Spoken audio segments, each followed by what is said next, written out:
Assalamu alaikum wa rahmatullahi wa barakatuh. Paix sur ceux qui suivent les guidés. Paix et bénédiction sur le prophète sallallahu alayhi wa sallam, sur ses compagnons, ses amis, sa famille, ainsi que sur tous ceux qui le suivront de bonne foi jusqu'au jour du jugement. Bon, je voulais essayer d'expliquer les choses autrement. J'ai découvert, dans mon fil d'abonnement YouTube, je suis tombé sur le compte YouTube de Pragmatic Man, qui est une personne que je connais pour des questions religieuses, mais que je ne vais pas aborder ici parce que c'est pas le sujet, donc je ne vais pas faire de polémique.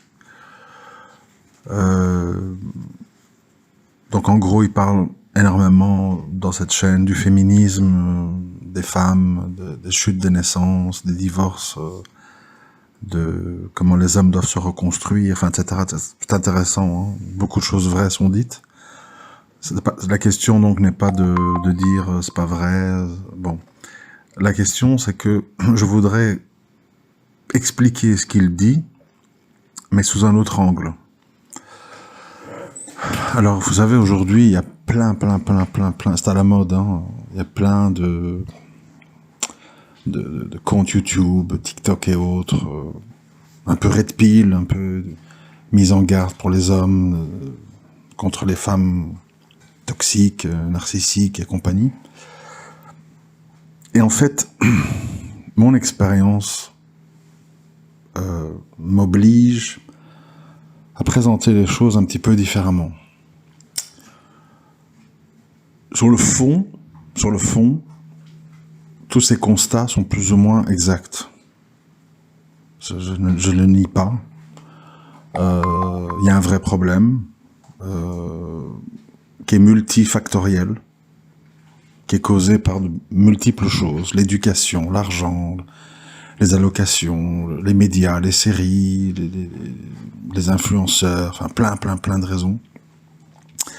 Mais il faudrait quand même, parce que, vous savez, c'est très dangereux le cynisme. Le cynisme, c'est très dangereux parce que ça rend le cœur sec. Et c'est très dangereux pour un musulman, une musulmane, d'avoir le cœur sec. Pourquoi ? Parce qu'on en arrive en fait à détester l'autre et à ne plus avoir de compassion pour lui. Et donc on n'est plus dans une logique de réparer ce qui est cassé, on est dans une logique de s'enfoncer dans une détestation et une méfiance qui va mener à une aggravation de la situation. Je m'explique. Plus on va dire tous des salauds, tous des incapables, les hommes sont pas fiables, c'est des trompeurs, machin, plus évidemment les femmes vont se méfier, vont se préserver, vont éviter de faire des enfants à la légère, vont être sur leur garde et vont parfois être la source d'une espèce de prophétie autoréalisatrice, parce que bon, plus on se méfie et plus on est désagréable, plus on augmente les chances de divorce. Et plus on va dire aux hommes, les femmes sont toxiques, sont vénales, elles veulent l'argent, elles calculent leurs coûts, elles vont te dépouiller, pension alimentaire, etc. Plus évidemment les hommes ont peur, et plus ils vont se dire, bon, je vais opter pour une sexualité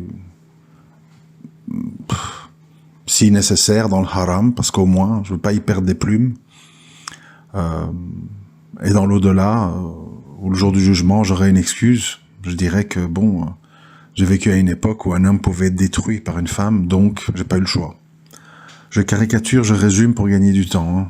Si je dois prendre chaque phrase, je peux en faire 20 minutes par phrase d'explication, mais bon, le but est quand même d'avancer, quoi. Donc je disais, le cynisme c'est dangereux. Le cynisme c'est dangereux parce que ça peut mener en fait à une aggravation de la situation. Alors qu'en fait, selon, je répète mon expérience, le problème est différent. Nous sommes en fait face, je parle en tant qu'homme, face à énormément de femmes perdues. Perdues, donc je ne veux pas dire vicieuses, perdues, elles ne comprennent plus, elles ne savent plus, elles sont au milieu de 1001 influences, elles disent tout et son contraire, elles veulent tout et son contraire. Mais c'est important de comprendre l'angle perdu plutôt que vicieuse, parce que ça permet de garder de la compassion. Et ça veut pas dire que parce qu'on comprend, on va s'embarquer dans cette galère, j'ai envie de dire. Oui, donc voilà. Comme je l'ai souvent dit, comprendre ne veut pas dire qu'on s'embarque dedans ou qu'on excuse tout, etc. Mais il vaut mieux comprendre que juger avec un a priori négatif. D'ailleurs, dans l'éducation des enfants, c'est la même chose. Parfois punir ou être dur en parole, c'est le meilleur service qu'on peut rendre à un enfant. Beaucoup de gens ne comprennent pas ça, à commencer par les enfants. J'ai essayé de l'expliquer aux miens, mais c'est pas facile. Des parents qui s'en foutent et qui disent « Oui, mon petit chéri, je te comprends, c'est pas grave. Oh, pauvre chéri, t'as subi un divorce, c'est pour ça, t'as pas eu ton père, t'as pas eu ta mère. C'est pas grave. » Ça, c'est des gens qui vous aiment pas, en fait. Ils vous enfoncent dans votre situation, ils vous enfoncent dans vos faiblesses, et ils n'ont pas le courage, parce qu'ils ne veulent pas être haïs, de vous dire la réalité des choses. C'est ça le problème de l'être humain. L'être humain veut être conforté, veut être dorloté, veut être appuyé. L'être humain ne veut pas être mis, ne veut pas être, mis face à la réalité des choses, et parfois à la réalité de sa propre personne. Quand quelqu'un lui explique, voilà pourquoi tu fais ça, voilà pourquoi tu dis ça, et voilà où ça va te mener, et voilà quelles seront les conséquences, et voilà comment en sortir. Si tu ne suis pas ces directives, tu es voué à t'enfoncer. Quand vous prenez quelqu'un, c'est un exemple, quand vous prenez quelqu'un qui est dans les sables mouvants, si vous ne lui expliquez pas comment on en sort, il va gesticuler, il va s'enfoncer, et il n'en sortira pas. Il va finir asphyxié sous le sable. Alors qu'il y a une technique, pas bien connue, qui existe, qui consiste en fait à, quand on a les jambes qui s'enfoncent dans le sable, à étendre les bras vers l'avant pour écarter le centre de gravité, donc jeter ses bras en avant, et tout doucement tirer ses jambes vers le haut pour en sortir. Si on garde les bras en l'air ou le long du corps ou autour de soi, le centre de gravité vous pousse vers le fond. Donc il faut écarter le centre de gravité vers l'extérieur en étendant les bras pour arrêter l'engloutissement des jambes. Bon, c'est un exemple pour dire il y a des techniques dans la vie pour stopper l'hémorragie. Comme quand on dit, vous avez une blessure, vous saignez, il faut mettre un garrot pour que le sang s'arrête. Si quelqu'un ne sait pas, il va commencer à sucer son sang, à l'essuyer avec un mouchoir, et ça va pas le faire. C'est la même chose dans la vie, en fait. Il y a des techniques, il y a des méthodes. Bon, voilà. Et donc, plutôt que faire la liste de toutes les conséquences du drame dans lequel on est, divorce, pas de chute des naissances, tout ce qu'on entend, tout ce qu'on peut entendre dans la chaîne de cette personne, serait plutôt intéressant de se dire, bon, comment on va arrêter l'hémorragie, en fait? Comment on va arrêter de s'enfoncer dans les sables mouvants? Il faut d'abord que les femmes et les hommes comprennent comment on en est arrivé là. Qui a voulu qu'on en arrive là? Quelle est la suite? Que manifestement, d'avoir suivi ces mauvais conseils, ça nous a pas amené au bonheur. Ça nous a amené à l'isolement, à la dépression, à la prise de médicaments, de drogue, de désespoir, de pessimisme, de burn-out, etc., etc. Pour dire, c'est pas la voie à suivre. Maintenant, que faire? Puisqu'on est bombardé de « c'est dangereux, attention, tu vas te faire dépouiller ». Bon, tout le monde est paralysé. Tout le monde a peur, encore plus d'avoir des enfants. Tu te dis « attends, si ça claque, ce mariage, je fais quoi avec les enfants? Je me retrouve tout seul ou toute seule à devoir gérer ma propre personne, ma solitude, plus les enfants. Donc les gens ont peur. Les gens font tout ça par peur. C'est pour ça qu'ils prennent la pilule, c'est pour ça qu'ils avortent, c'est pour ça qu'ils se marient de plus en plus tard. C'est pour ça qu'ils font le haram, parce que le haram n'engage à rien, c'est rassurant. Je couche, je suis pas marié, je prends la pilule du lendemain, préservatif et autres. Et puis, ni vu ni connu, quoi. Chacun rentre chez soi, je suis apaisé, j'ai pu exprimer mes besoins, et j'ai pas de conséquences. Mariage, la famille, les commentaires, les dots, les trucs, les machins, les enfants, louer un appartement, les meubles, rien. Et je suis apaisé physiquement. Comprenez, la voie du haram, elle est royale, elle est illuminée, elle est pleine de roses parfumées. Et l'autre, elle fait peur. Trop à perdre. Réputation, commentaires, les gens, etc., etc. Donc ça veut dire que il faut installer, il faut s'atteler à chercher des solutions. D'abord comprendre ce qui arrive et puis dire comment on en sort. Parce que si on fait que répéter aux gens tous ces points dangereux et négatifs, on va aggraver la situation. Donc, il faut faire attention. Le cynisme, c'est une arme à double tranchant. Ça permet d'avoir une vision claire de la situation, certes, mais ça permet pas de la corriger. D'ailleurs, je ne pense pas, pour avoir survolé plusieurs vidéos de Pragmatic Man, avoir entendu beaucoup de solutions et beaucoup de constats. Constats vrais. Constats intéressants, mais constats qui restent des constats. Alors si la solution, parce que c'est à la mode, hein, il y a plusieurs chaînes comme ça, c'est de dire « vive le célibat, tu es fort dans ta solitude, les hommes alpha acceptent d'être seuls ». Moi, on n'arrête pas de me le dire en privé à moi. À Brian, accepte la solitude, apprends à gérer tes enfants seuls, ne dépends pas d'une femme, elles sont de toute façon inefficaces, elles savent plus faire la cuisine, elles supportent plus les enfants. Donc, un vrai homme, il affronte la situation seul, il cherche pas à se marier sans arrêt. Moi, on me le dit beaucoup. Je dis d'accord, oui, je gérerai seul autant qu'Allah leur a décrété, mais je ne ferme pas de porte. Je ne commence pas à être négatif. Je sais que ce n'est pas facile, je sais qu'il y a beaucoup de déceptions, je sais qu'il y a beaucoup de désillusions, mais tu ne peux pas être dans le cynisme et tu fermes toutes les portes. Sinon, c'est fini. À jamais. Donc c'est très compliqué d'en même temps pousser les gens à rester ouverts et en même temps les prévenir. Parce que c'est un équilibre très difficile à trouver, parce que effectivement, c'est très dangereux. C'est très dangereux, la vie c'est la jungle, beaucoup de gens sont désorientés, sont pleins de problèmes, parfois peuvent se venger sur vous, parce que vous êtes le brave gars. C'est très compliqué. Ça, je le nie absolument pas, je le vis et je l'ai vécu, donc je sais très bien. C'est très compliqué.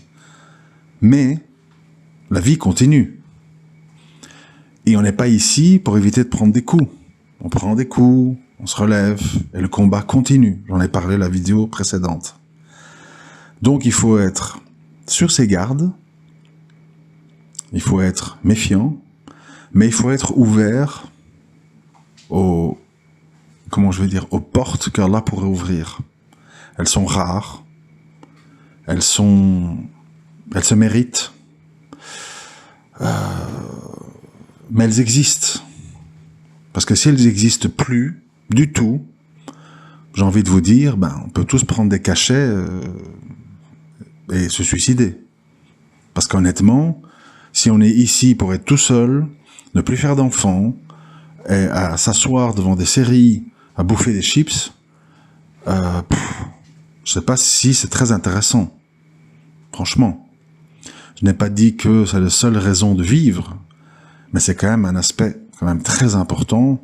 Je rappelle quand même aux gens qui cultivent cette histoire de solitude que les savants de l'islam qui ont été seuls ou célibataires, etc., c'est une minorité infime. La majorité des compagnons musulmans en général sont des gens qui ont eu de multiples enfants, de nombreuses femmes, etc., etc. Il faut pas mettre les exceptions comme une généralité. C'est un mensonge, une manipulation. Donc c'est quelque chose de très important. C'est quelque chose de très important. D'ailleurs, bon, si on voit quand même le meilleur des hommes, le prophète sallam, on voit et on comprend que dans un premier temps Khadija, dans un deuxième temps Aïcha, de façon différente, autre genre de femme, etc. Et puis les descriptions de Fatima, sa fille, etc. On voit que la femme a un aspect très important en islam. On voit qu'un homme sans une femme, c'est un problème. C'est ce que je dis quand on me parle à moi. On dit, Akhi, t'as déjà passé la cinquantaine, t'as 8 enfants, t'as connu plein de femmes, c'est bon, t'as fait le tour. Non, moi ben oui, peut-être l'âge, mais moi j'estime que ça fait partie de la normalité que de vouloir ça. Pas n'importe comment, pas n'importe qui, mais pas dire stop, c'est fini. Non. Pourquoi? Ça n'a pas de sens. Donc, je voulais juste faire un message pour dire, attention, restez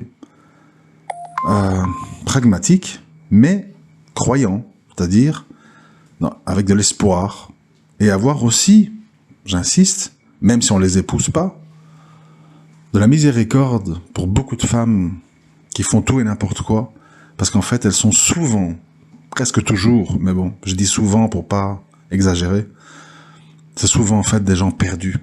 C'est pas des femmes vicieuses, calculatrices, beaucoup de femmes perdues, beaucoup de femmes désorientées, qui ont multiplié les erreurs, s'emportent dans les émotions, ce qui aggrave tout. Mais il faut essayer d'avoir plus pitié que d'être cynique. Ce qui ne veut pas dire les faire rentrer dans sa vie. Ça, je suis bien d'accord, je suis bien placé pour en parler.